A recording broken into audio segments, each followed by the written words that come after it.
What's up, guys? Welcome back to another YouTube video. So today I want to talk about how you can get ripped without getting skinny. So this is most people's fear when it comes to losing body fat, is they don't want to look skinny. Nobody wants to look skinny. But there's a few things that we have to consider when it comes to losing body fat. And unfortunately, we are going to be losing weight and we are going to be getting smaller, but we can also make sure that we're doing some certain things to ensure that we are not getting super skinny. Okay, so the first thing that we need to look at is muscle. So when you are losing weight, ideally we want to be losing just body fat. But if you're someone that hasn't built up a lot of muscle over the years, then you are going to be someone that's going to look a little bit skinnier. So muscle is very, very important. And it's not going to be your fault if you haven't been training for long and you lose weight, you lose body fat, and you start to look skinnier. And you might not be happy with your look. This means you just have to spend a lot of time in a muscle building phase. Okay. If you're someone that has got, or you feel like you've got a relatively good amount of muscle, maybe you've been training for 3 to 5 years, for example, then if your goal is to obviously try and keep as much muscle as possible and not get skinny, then you really want to prioritize your training performance when you're in the gym. And the most important thing you can do here is log your lifts when you're losing body fat. Because what I see time and time again is people in the gym just doing work for the sake of work. What I mean by that is just burning calories, lifting weights without any intention of keeping their strength or building their strength, doing so many different types of exercises, lots of sets, different supersets, all these types of complicated training methods just because it seems exciting and it seems like you're getting a good pump. But all you're doing is burning calories. And when you're in the gym, we want to make sure that we're keeping muscle and building strength. So the most important thing you can do is when you're in the gym, log your lifts, make sure you're doing enough volume to be able to obviously work the muscle, but not do too much. And the way we look at this is your recovery. If you're doing 6-7 days a week and you're doing 20 plus sets, are they going to be quality? Probably not. You're probably not going to get stronger. You're probably not tracking. And again, you're just burning calories. And this is a surefire way for you to lose muscle and fat and get skinny. So it's paramount that you are making sure that your training performance is optimal, that you're keeping strength as high as possible, and you're tracking your lifts. That's going to be the best way to measure it. And then we want to look at things like your protein intake. So if you are under eating your protein, then there's a chance that you will lose muscle. So making sure that you are tracking your nutrition is just as important as tracking your lifts in the gym. Now, you don't have to be OCD about it and eat a certain amount of protein per meal, which is what I used to do back in the day. Now I just focus on hitting my protein intake for the day. And it's important that you do hit it every single day. You can't get away with hitting it 2 days out of 7 or 3 days out of 7. It's got to be every single day. Your calorie intake, on the other hand, can fluctuate. So what I mean by that is you can have high days and low days with your calories, and that shouldn't really affect your muscle loss. But with your protein, you want to be hitting your target every single day. And this is going to be about 1 gram per pound of body weight. If you are on the heavier side, say over 25% body fat, then you probably want around 0.7 to 0.8, because a lot of people will base it on lean body mass. but you want to keep things simple.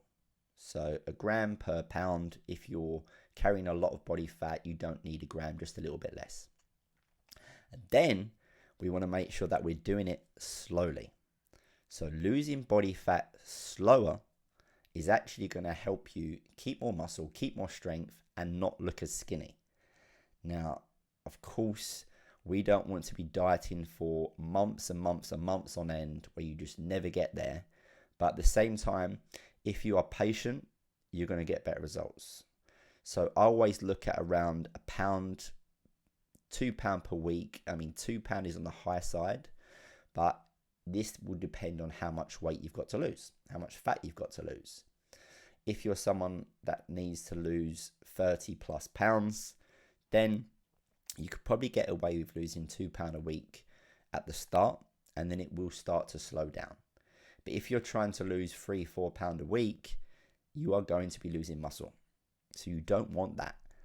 No one wants to look bad and skinny at the end of a long cutting phase, because the goal is to look good, not to look skinny. So keeping your muscle is paramount, especially if you haven't got much.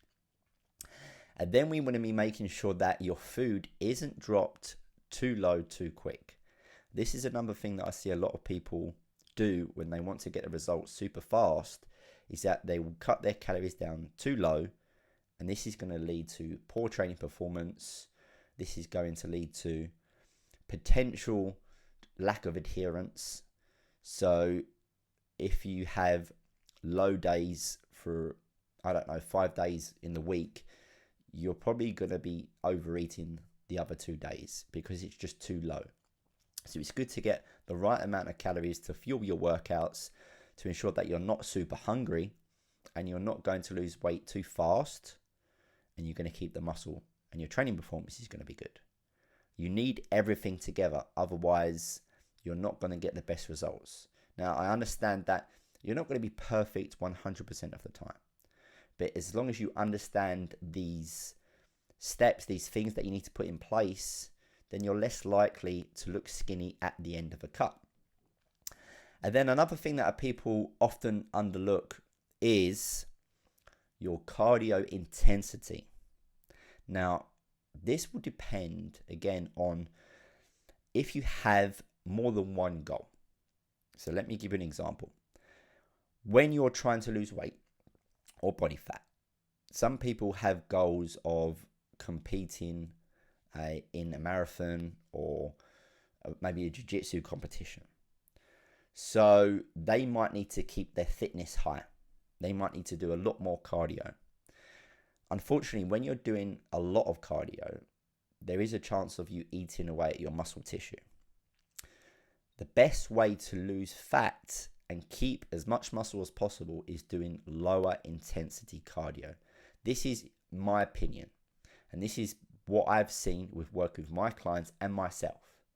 Now, I do a lot of high intensity cardio at the moment because I do jiu-jitsu. I want my fitness to be high. So I'm okay with sacrificing a little bit of muscle to have higher fitness.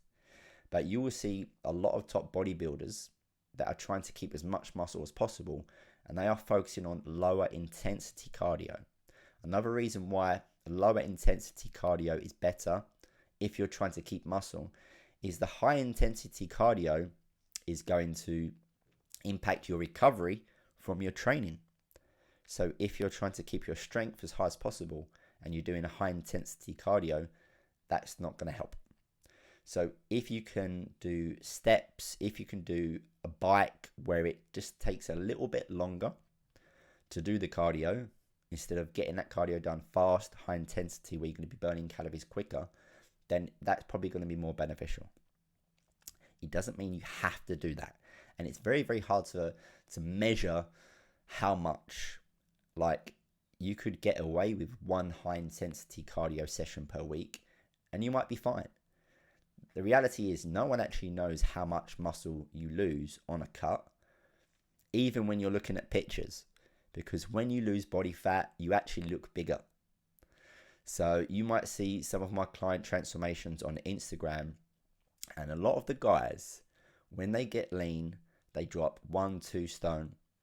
they are actually looking like they've put muscle on. Have they? It's hard to tell.